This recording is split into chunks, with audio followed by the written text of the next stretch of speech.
I want to show you my current project that I'm working on. It is an Indiana Jones pinball machine. It won't have no electronics done to it. It will also count eventually using marbles to count. That'll be in the later process.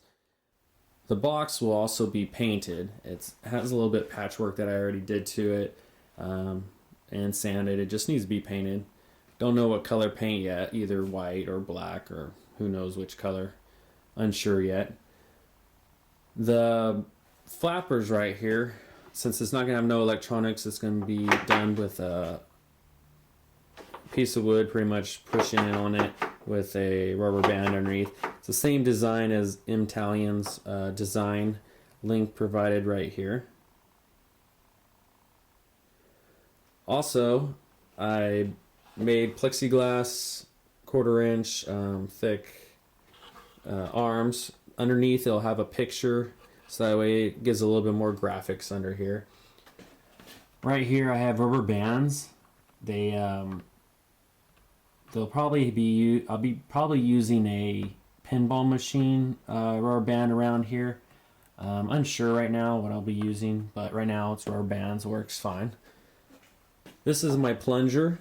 It's made of a bolt. Has a wooden handle on here that I cut out and glued this bolt in.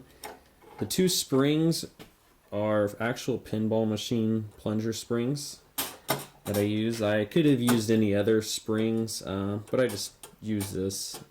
Trying to do most of this work with any stuff that I have in the garage or stuff that I can just find at a Lowe's or Home Depot. This bolt right here holds the spring in place, as well as I got this block that I made. That way it keeps it from moving up and down. And then I put a nylon end cap on this bolt, so give it enough, it won't hurt the ball or dent the ball or anything. This ball is a 3/4 inch thick ball, not the typical 1 1/16 pinball.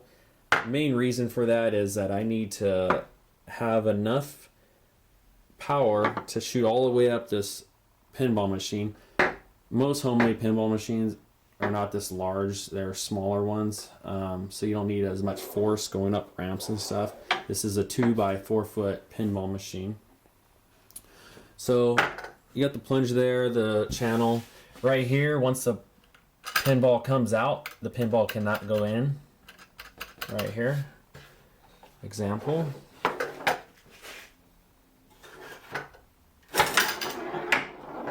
Goes out, cannot go in.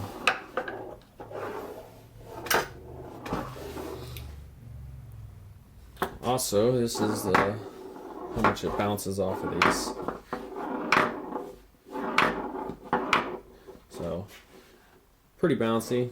This is, once it comes down, it will roll down this channel, just collect right here.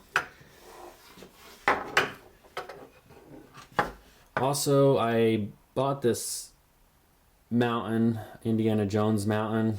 You can see the Indiana Jones hanging right there. I will be having a ramp going up and come around and coming out this hole right here. I will also have another ramp coming up, straight up, and then it will dump into this, and then as well come out this. For the ramp material that I'll be using, I have this metal coat hangers that I'll be using, just straightening them, and then I will use them as a ramp. I'll probably be using plastic or also wood ramps in my design with a little bit of sheet metal. I will also be using this angled aluminum metal for the pinball to come down it. It'll work pretty nicely. Try to give a demonstration right here.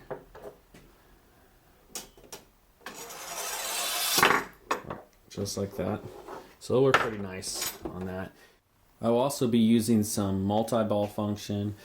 I also have some rubber stoppers I'll be using for bumpers.